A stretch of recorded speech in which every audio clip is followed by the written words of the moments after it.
Okay, here is an original routine that I call the pesky friend you cannot escape. Okay, so what you need for this is 7 random cards to begin with. Okay, so I'm just kind of table washing these. Go ahead and gather these. Now the spectator is free to choose these actually. So in some sense, I guess they don't have to be random, but they're essentially unknown to you as the performer. Okay, so 1, 2, 3, 4, 5, 6, 7. And then the spectator's free to mix these. Okay, so ordinarily what you would do is you'd gather these up, and then you would show the spectator the identity of the top card without you seeing it. Okay? Well, I don't have a spectator here. So what I thought we would do, just to make everything kind of easier to follow, instead of the 5 of spades, I thought we would use the Queen of Hearts, kind of an easy one to remember. So this is the special card the spectator needs to remember. It represents them. And then what you need is you need a pesky friend. Now this could be a random card in the deck. I thought it'd be fun to use one of the jokers, since jokers aren't used that often. Okay, so the idea here is the spectator, quote, spectator is way up here at the top, right?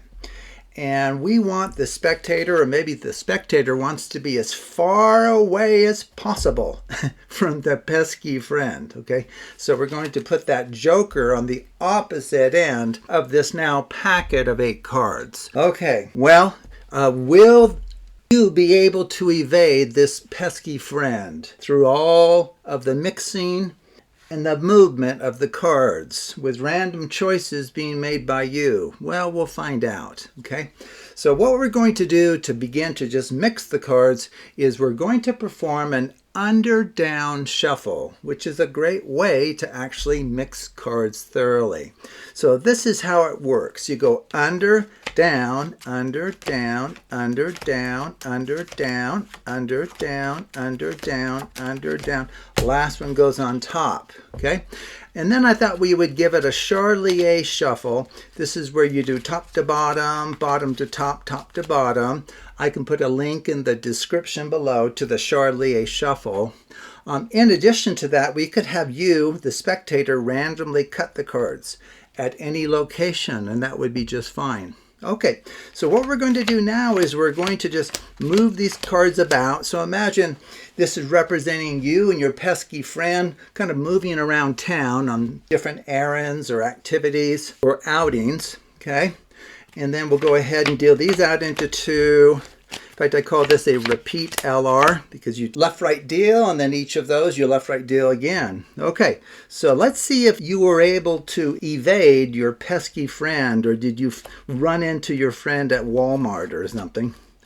Okay, I'm not seeing you guys yet. Oh, that's funny. It's the very last one. Oh, I'm sorry to say, but your pesky friend tracked you down despite all of that. Okay, well, let's try that again, and we'll go ahead and gather these as before. We'll place you as far away as possible from this pesky little joker here, and we'll begin similarly. We're going to do the down under as before, but then from there we're going to do some very different evasive moves to get away from your pesky friend. Okay, well, we can do a Charlier shuffle as before, okay, or if you were here you could just randomly cut it at any location, okay. Now what we're going to do is we're going to just, instead of doing this left right and then repeat that, we're just going to do a left right and then a left right again, okay. So a very different mixing of the cards. So hopefully we've evaded your pesky friend.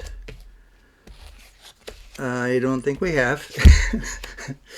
Sorry, I found you again. Okay, you're going to have one last chance to lose this frustrating little friend. Okay, so we'll try that one more time with you and your pesky friend as far away as possible. Okay. What we're going to do this time is we'll skip the under-down deal, and we're just going to mix these cards with tremendous input from you. How would you like these stacked? Left on right or right on left? Okay, we'll do another one of those. So imagine the two of you moving about. You want left on right. And you're just trying to get away from this friend that just seems to be ubiquitous. Anywhere you go, you find that silly person there. We can deal out into 4. How would you like the card stacked? Left to right or right to left? We can even do leapfrog stacking if I can hold on to the cards and not drop them everywhere. That's a great way to evade people. So for example, left to right leapfrog would look like this. It leaps over its neighbor. This pair leaps over its neighbor pile. Random stacking here. You want right on left?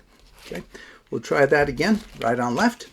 And then let's do one more of those and call it good. How would you like these stacked? Left to right, right to left, or leapfrog? Leapfrog from right to left. Okay, so this one leaps over its neighbor. This one leaps over its neighbor. How would you like these two stacked? Right on left? Okay, very good. So what we're going to do is we're going to try to use our intuition here. I'm going to deal out into 4 piles. But I have a feeling that your friend knows that the next card is going to go here, the next one here, and here. So why don't we try to pull a fast one on this pesky friend, and we'll deal in opposite order, and I'm sure that will lose your pesky friend. So let's see how we did. I don't know yet. Oh, I am so sorry. Your pesky friend found you nonetheless. It's like no matter what we do, that friend somehow finds you. I'm sorry, I think that friend's going to be with you for all eternity, like it or not. Okay, so how does this work? Well, it's using several principles from the Absolute Math Magic channel. I have a write-up here that should help people quite a bit. It gives a full summary, an outline of the whole thing. Okay, so we need essentially 7 random cards where the top card is going to be the spectator's card to remember, and then we put whatever pesky friend card you want at the bottom as far away as possible. Okay, so from here we just do an under down. Okay, so if you just go through the steps here, I don't know if we should go through all of these again. Because I think you can follow things. Okay. Oh, I can explain kind of what's going on though, as far as the mathematics. The under down deal. What does that do? Well, what it does is it puts your card. Now, notice your card was a fixed point, by the way. The top card relative to the under down shuffle for a packet of 8 cards doesn't go anywhere. So the Queen of Hearts stayed where it was, but the card that used to be at the bottom, the pesky friend, is now 4th from the bottom. But what it's done in particular is it's put it in a cyclic configuration relative to your card at the top. So for example, the Queen of Hearts is the first card in the top 4 cards, top cycle, and then the Joker is the top card in the bottom 4 cards, or bottom cycle. Okay, so since they're in a cyclic relationship, you can randomly cut the cards. It will not upset that relationship. You can also perform a Charlier shuffle. Okay, so they'll still be kind of in a, well, they will be in a cyclic relationship. Now, when that's the case, this repeat LR will always bring together the cards that are related by way of this cyclic organization to the packet. So for example, if we now deal these 2 out, that pile of 4 out, and then that pile of 4, it will be the case that somewhere, there it is. Okay, I need to do a better job with Charlier shuffling.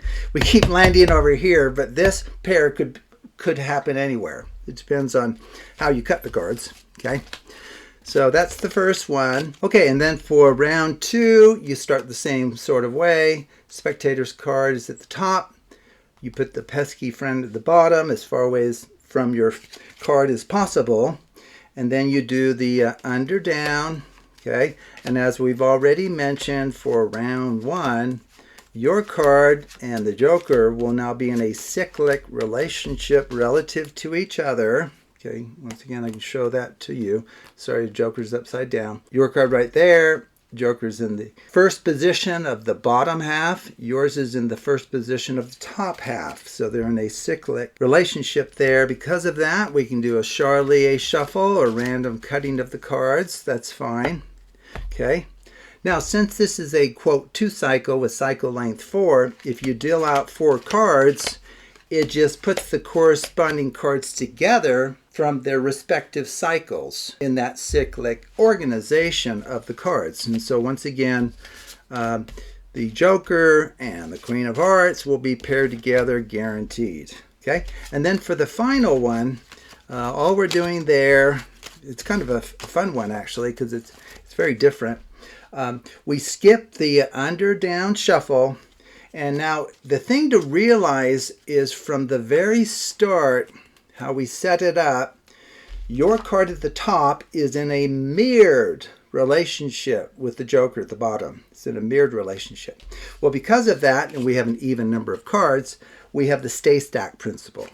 So what that means is for each divisor of the packet size, so 2 divides 8, you can deal out the cards into that many piles with random stacking, and it won't upset that mirrored relationship. Now, of course, 4 divides 8 as well, so you can deal out into 4 piles, random stacking from left to right or right to left, or the leapfrog stacking that I showed you. So at this point, it's still mirrored, so it's fundamentally a different structure than these were cyclic packets, and then this is mirrored. So I kind of made a joke of the fact we're going to deal them out like this. Now what your friend or anyone might expect is that we would put this one there, the next one, we would just deal again in that same order.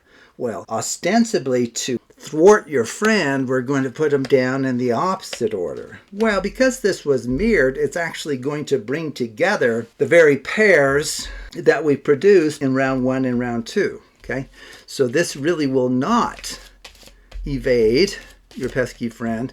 Your pesky friend will find you nonetheless because it was mirrored right before that dealing. So anyway, this is a fun, simple little routine that gets a wonderful reaction because it just seems like you cannot escape this pesky friend that just seems to follow you everywhere that you go. So thank you for watching, and take a look at other videos on the Absolute Math Magic channel.